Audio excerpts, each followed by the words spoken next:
പുനലൂർ മൂവാറ്റുപുഴ റോഡിൽ നിന്നുയരുന്ന പൊടിപടലങ്ങൾ മൂലം പ്രതിസന്ധിയിലായ വ്യാപാരികൾ പത്തനാപുരത്ത് വായ് മൂടിക്കെട്ടി പ്രതിഷേധിച്ചു. പുനലൂർ മൂവാറ്റുപുഴ റോഡിൽ പത്തനാപുരം പള്ളിമുക്ക് മുതൽ കല്ലുംകടവ് വരെയുള്ള ഭാഗങ്ങൾ മഴയിൽ തകർന്ന നിലയിലാണ്. റോഡിന്റെ ദുരവസ്ഥയ്ക്ക് താൽക്കാലിക പരിഹാരം കാണുന്നതിന് പാറക്വാറികളിൽ നിന്നുള്ള വേസ്റ്റ് റോഡിലെ കുഴികളിൽ നിക്ഷേപിച്ചിരുന്നു.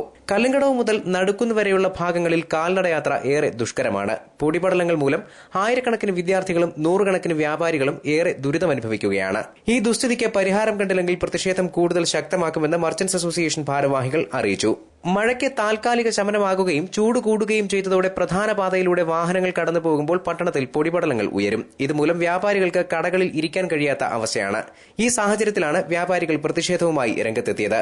ജില്ലാ അതിർത്തിയായ കല്ലുംകടവിൽ നിന്ന് കറുത്ത തുണി കൊണ്ട് വായും മൂക്കും മൂടിക്കെട്ടിക്കൊണ്ടാണ് മർച്ചന്റ്സ് അസോസിയേഷൻ ഭാരവാഹികളുടെ നേതൃത്വത്തിൽ പ്രധാന പാതയിലൂടെ നീങ്ങിയത്. ഈ വിലാപയാത്രകൾ പങ്കെടുക്കുന്നതിലേക്ക് എല്ലാ ന്യൂസ് ബ്യൂറോ, പത്തനാപുരം.